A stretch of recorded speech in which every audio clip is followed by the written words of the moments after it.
jaalala isa dhugaa na dhamdhamachiste jireenyas yoo ta'ee jiru ofii na barsiiste Lookun gara laafinaa keetii Yesuuse simboo koo naaf ta'e seenaan qaraaniyooti hojjetame ulfinaan naga'e Jaallattiin jedhamu gatiin kee beeranaan darbamu utuu sin qabaanne maalidha carraanaaf kennamu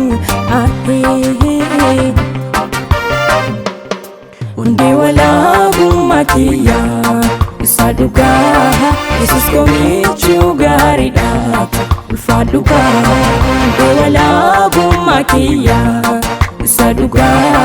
Yesus komichuu gaariidha ulfaadhugaa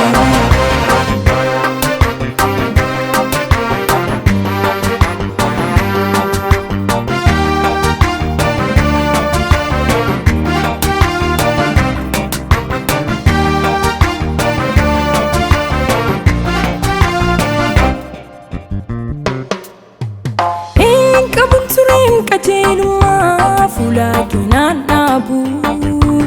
gaarii godhee wanta tolaas fuula keetiin qabu hin qabun tureen qajeelummaa dura keenan dhaabu gaarii godhee wanta tolaas fuula keetiin qabu garuu ati feetee na gargaaru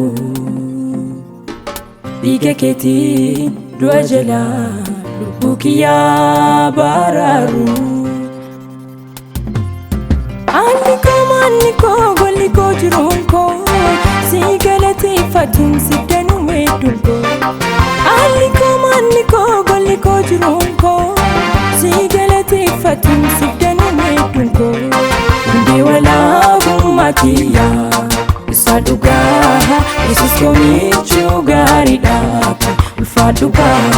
Hundee walabummaa Kiyya isa dhugaa Yesus komichuu gaariidha ulfaadhugaa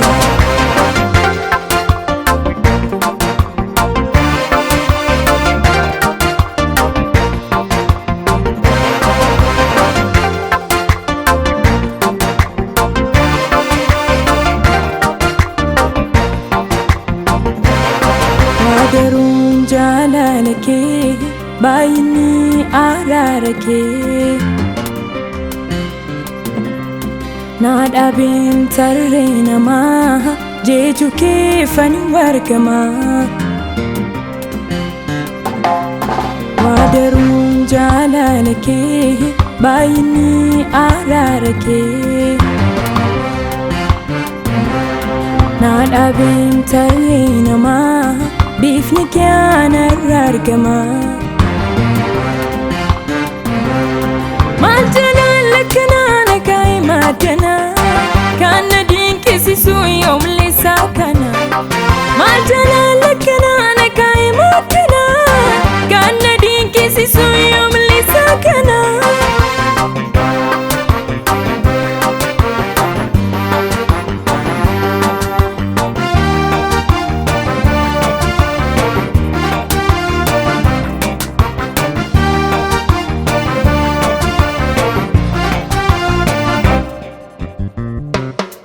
Jaalalli koo Yesus kan hin jijjiiramne si qabaachuun kiyya aanan gaabbinsifne hubadheen si faarseen jaalala kee baree waaqarjaa akka kee anta kaan agarre Jaalalli koo Yesus kan hin jijjiiramne si qabaachuun kiyya aanan gaabbinsifne hubadheen si faarseen jaalala kee baree waaqarjaa akka kee anta kaan agarre Anni koo golli koo jiruun koo si galateeffatuun si danuu hedduun koo Anni koo golli koo jiruun koo si galateeffatuun si danuu hedduun koo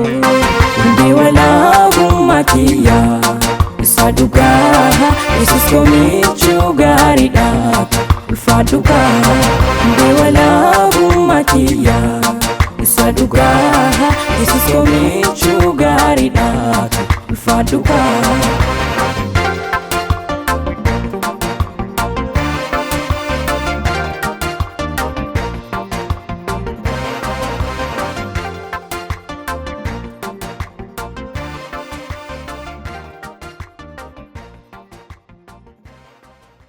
Garuu jaalala kee baay'inni araara kee na dhaabeen tarree namaa jechu kee fani wargamaa. Garuu jaalala kee baay'inni araara kee